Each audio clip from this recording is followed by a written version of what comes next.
Hello, friend. Let's solve the dual monitor or projector display problem step by step. Connect HDMI cable with your laptop.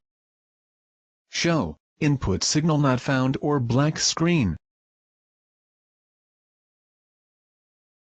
Check the physical connections. Press Windows P and choose. Select PC screen only, and show only your laptop display.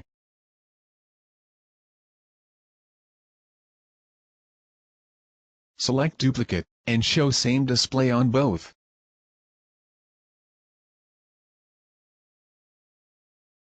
Select extend, and use second monitor as extension.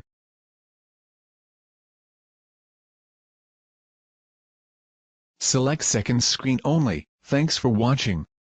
If you found this video helpful, please consider subscribing to the channel and give it a like. It really helps. See you in the next one.